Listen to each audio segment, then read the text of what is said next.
Hello दोस्तों, welcome to English for all. आज हम पढ़ेंगे old man at the bridge और इस कहानी को लिखा है अर्नेस्ट हेमिंगवे ने। दोस्तों, ये कहानी है स्पेन की। 1938 का टाइम है और स्पेन में चल रहा है सिविल वॉर। सिविल वॉर का मतलब होता है कंट्री के अंदर ही वॉर शुरू हो जाना। कंट्री में जब आपस के लोग लड़ने लगते हैं उसको कहा जाता है सिविल वॉर। मैं आपको बताऊं, दो आइडियोलॉजीज़ थी, एक थी लेफ्टिस्ट और दूसरी थी राइटिस्ट।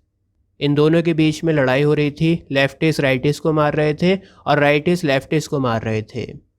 दोस्तों, लड़ाई होने की वजह चाहे कोई भी हो, लेकिन सबसे ज़्यादा नुकसान एक आम इंसान का होता है। आम इंसान जिसे बस 2 टाइम का खाना चाहिए, उसको कोई मतलब नहीं है किसी भी आइडियोलॉजी से, किसी भी पॉलिटिकल पावर से। तो ये कहानी आपको बताएगी कि कैसे एक आम इंसान वॉर की वजह से परेशान होता है, कितनी मुसीबत उसके ऊपर पड़ती है। बिल्कुल आसान लैंग्वेज में आपको पूरी कहानी समझाऊंगा। तो चलिए शुरू करते हैं। कहानी शुरू होती है एक बूढ़े आदमी से। बूढ़े आदमी ने स्टील के फ्रेम का चश्मा पहन रखा है, धूल में संधे हुए कपड़े पहन रखे हैं और रोड के किनारे पर बैठा हुआ है। वहीं पर एक पांटून ब्रिज भी था। दोस्तों, पांटून ब्रिज कुछ इस तरह का होता है, नदी के ऊपर इसको बनाया जाता है और उस पांटून ब्रिज से बहुत सारे कार्ट्स, आदमी, औरतें, बच्चे जा रहे थे और कुछ कार्ट्स ऐसे भी थे जिन्हें म्यूल घसीट रहे थे। म्यूल दोस्तों एक हाइब्रिड एनिमल होता है जिसे डोंकी और हॉर्स से मिलाकर बनाया जाता है। मेल डोंकी और फीमेल हॉर्स से मिलकर एक हाइब्रिड एनिमल बनता है म्यूल। तो वहाँ पर म्यूल्स भी खड़े हुए थे भारी कार्ट्स को उठाने के लिए।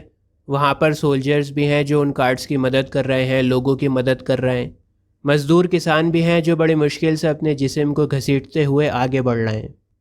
और वहीं पर ये बूढ़ा आदमी भी बिना किसी हलचल के बैठा हुआ है। बूढ़ा आदमी इतना ज़्यादा थक गया है कि अब उसमें और चलने की हिम्मत नहीं बची। दोस्तों, कहानी का नरेटर एक सोल्जर है। तो सोल्जर को ये देखना था कि दुश्मन कितना नज़दीक आ चुका है। मैं जायज़ा लेकर ब्रिज पर आया था और मैंने देखा कि बहुत कम कार्ड्स ही बचे हैं और बहुत कम लोग हैं जो ब्रिज को पार करने से रहते हैं। माने ज़्यादातर लोग ब्रिज को पार कर चुके हैं। और फिर मैंने देखा कि वो बूढ़ा आदमी अभी तक वहीं पर बैठा हुआ था। मैंने ओल्ड मैन से पूछा कि आप कहाँ से आए हो। ओल्ड मैन ने बताया कि मैं सैन कार्लोस से आया हूँ। सैन कार्लोस का नाम लेकर ओल्ड मैन के चेहरे पर स्माइल आ गई। सैन कार्लोस ओल्ड मैन की नेटिव प्लेस है, होम टाउन है और उसको बहुत लगाव है अपने घर से, अपनी जगह से। तो जब उसने अपने होम टाउन का नाम लिया तो उसके चेहरे पर खुशी देखी जा सकती थी। ओल्ड मैन आगे कहता है कि मैं तो बस अपने जानवरों का ख्याल रख रहा था। मेरे तो समझ में नहीं आ रहा कि इस माहौल में जहाँ पर लड़ाई हो रही है, सब लोग परेशान हैं, इधर से उधर जा रहे हैं, वहाँ पर ये ओल्ड मैन जानवरों की बातें कर रहा है। ओल्ड मैन कहता है, हाँ, मैं जानवरों की देखभाल करता था और मैं आखिरी इंसान था जिसने सैन कार्लोस को छोड़ा। सैन कार्लोस को बिल्कुल आखिर में छोड़ा, इसका मतलब ये है कि राइटर आपको बताना चाह रहे हैं कि ओल्ड मैन अपने होम टाउन को छोड़कर नहीं जाना चाहता था। उसको बहुत लगाव था अपने होम टाउन से। नरेटर ये सोचता है कि ये बूढ़ा आदमी चरवाहा तो लग नहीं रहा। चरवाहा यानी वो लोग जो जानवरों का ख्याल रखते हैं। मैंने ओल्ड मैन के गंदे, धूल में संधे हुए काले कपड़ों को देखा। उसका चेहरा धूल की वजह से ग्रे हो गया था। मैंने ओल्ड मैन से पूछा कि तुम्हारे पास कौन कौन से जानवर थे। ओल्ड मैन ने जवाब दिया कि अलग अलग जानवर थे। ओल्ड मैन ने दुखी होकर सर झुकाया और कहा कि मुझे उन जानवरों को छोड़ना पड़ा। दोस्तों, यहाँ पर हमें पता लग रहा है कि ओल्ड मैन की ज़िंदगी में सिर्फ और सिर्फ जानवर ही थे और वो अपने जानवरों से बहुत प्यार करता था। नरेटर ओल्ड मैन से भी बात कर रहा है और नरेटर को दुश्मन की भी चिंता है। वो ये सोच रहा है कि दुश्मन को कितना टाइम लगेगा यहाँ पर पहुँचने में। मैं हर एक शोर को बारीकी से सुन रहा था। हर एक हरकत के ऊपर मेरा ध्यान था ताकि मुझे सिग्नल मिल सके कि कहीं दुश्मन आ तो नहीं गया। मैं बहुत ध्यान से ऑब्ज़र्व कर रहा था। इतना टेंशन थी एरिया में, लेकिन इसके बाद भी वो बूढ़ा आदमी वहीं पर बैठा हुआ था। मैंने ओल्ड मैन से दोबारा से पूछा कि तुम्हारे पास कौन कौन से जानवर थे। ओल्ड मैन कहता है कि मेरे पास 3 तरह के जानवर थे। 2 बकरियां थीं, एक बिल्ली थी और 4 पेयर्स थे पिजन्स के। 4 पेयर हैं पिजन के, मतलब टोटल 8 पिजन्स थे उनके पास, क्योंकि एक पेयर में 2 पिजन होते हैं। मैंने ओल्ड मैन से पूछा, तो आपको फिर इन जानवरों को छोड़ना पड़ा। ओल्ड मैन ने जवाब दिया, हाँ, क्योंकि कैप्टन ने मुझसे कहा था कि इस जगह को खाली करना होगा, यहाँ पर गोलियाँ चल सकती हैं, बॉम्बिंग हो सकती है। इस वजह से हमें अपना घर छोड़ना पड़ा। इसके बाद मैंने ओल्ड मैन से पूछा कि क्या तुम्हारी कोई फैमिली नहीं है। सवाल पूछते हुए भी मेरा ध्यान ब्रिज के कोने पर था, जहाँ पर कुछ आखिरी कार्ड्स बचे थे ब्रिज को पार करने के लिए। ओल्ड मैन ने मेरे पूछने पर जवाब दिया, नहीं, मेरी कोई फैमिली नहीं है। मैंने पूछा, अच्छा तो बस जानवर रहते हैं आपके पास? हाँ, बिल्ली तो मेरे बिना ठीक रहेगी, बिल्ली तो अपना खुद का ध्यान रख सकती है, लेकिन बाकी जानवरों का मैं कुछ कह नहीं सकता। मैंने ओल्ड मैन से पूछा कि आप कौन सी आइडियोलॉजी को सपोर्ट करते हैं। बूढ़े आदमी ने कहा कि मैं पॉलिटिक्स के झमेलों में नहीं पड़ता हूँ।